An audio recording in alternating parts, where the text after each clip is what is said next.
soldé dans un acéré ma lettre, mon adolescence coincée contre le saint sexe de monsieur l'abbé. Je me voyais entre les lèvres conflictuelles de celui qui pisse une stérile sécheresse. Dans le silence, j'ai crié. Face à la nuit, j'ai pleuré. Toutes mes nuits devenaient cette nuit de rejet, mes jours ce jour de décès. Ma main ouverte, j'ai attendu la tienne.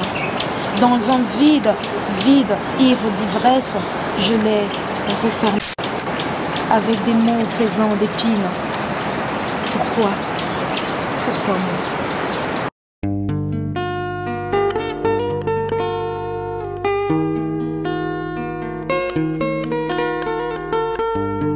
J'ai passé une enfance heureuse et c'est au moment de mon adolescence que l'orage, que le mauvais temps est arrivé. J'ai su m'accrocher, j'ai pu trouver mon chemin par rapport à ça et tout ce qui s'était passé dans ma vie, ces orages, ces torrents, j'en ai fait des pierres pour construire ce que je suis aujourd'hui. Souvent je disais aux gens entre Ralia Bel-Sibyl et Robinson Solo, c'était deux personnes différentes, mais avec le temps, j'ai pu réaliser que non, qu'il n'y aurait pas de Robinson Solo s'il n'y avait pas eu de Ralia Bel-Sibyl. Parce que Ralia Bel-Sibyl, c'est celle qui alimente, c'est la source d'inspiration de Robinson Solo. C'est de la même façon qu'une fois aussi, j'ai parlé de mon adolescence, de mon enfance qui était épineuse. Alors là, c'est ma mère qui ne m'a pas ratée. Elle a dit que j'étais ingrate. En réalité, elle a raison. Parce que j'ai réfléchi au sens vraiment africain, dans le sens qu'on est enfant et après on grandit. Or, entre l'adolescence, l'enfance, il y a quand même une bonne route à faire. Donc du coup, j'ai essayé de tout revoir. Alors je me suis dit, ben tiens, elle a raison.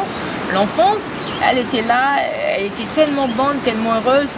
Et c'est l'adolescence en fait où tout a basculé, où tout commençait à changer, où le déluge s'imposait. Mais bon, c'est elle qui avait raison. Il faut toujours savoir faire la part des choses, savoir faire la différence. Je sais parler d'enfance et puis d'adolescence, même si je me vois plus enfant qu'ado, voilà, parce que c'est un moment que j'aime bien, même si j'en parle pas trop. C'était tout ce temps de mélancolie, c'était la mélancolie qui animait mes écrits, mais depuis un moment heureuse ou triste, j'apprends à écrire.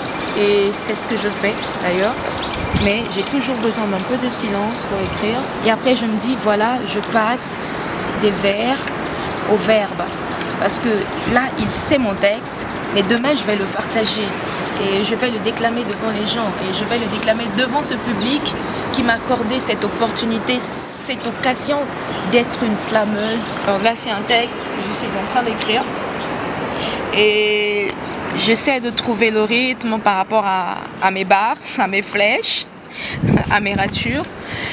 Et je n'ai pas encore trouvé le titre. Il y a de ceux qui trouvent les titres avant même d'écrire un texte, mais il y a d'autres qui écrivent et le titre vient après.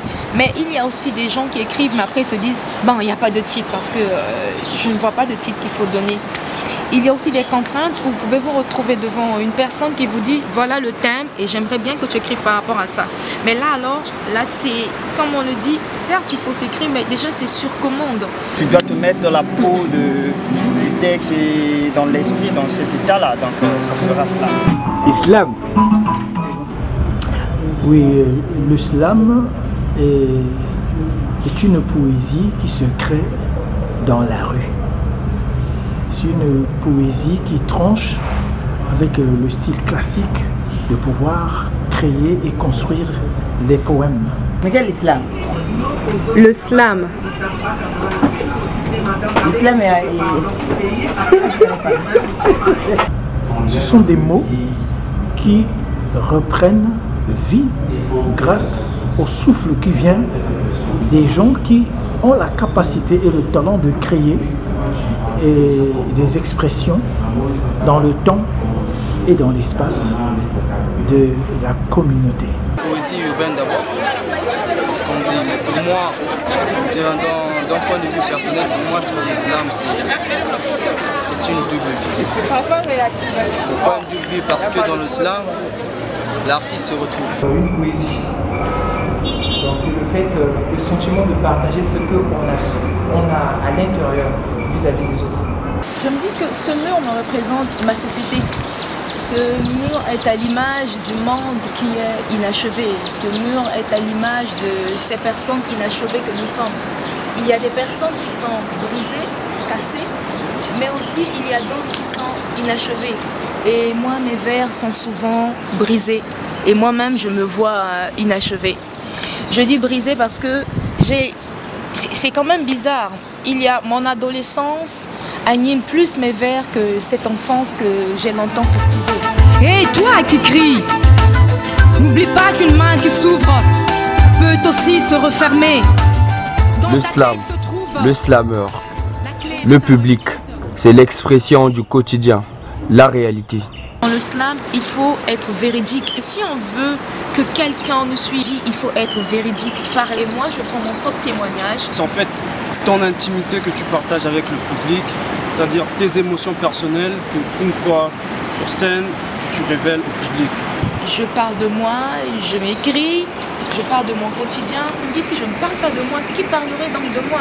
Certes, il y a des gens qui parlent de nous, mais est-ce que c'est vraiment les mots qu'ils choisissent? Est-ce que c'est vraiment les mots qu'il nous faut si réellement on voudrait qu'on parle de nous? Et moi, je préfère parler de moi. Je n'ai pas honte. Et d'ailleurs, c'est un privilège qu'il y ait des gens qui vous écoutent. Je dis que ma vie, c'est plus qu'un roman. Alors, je n'ai pas emprunté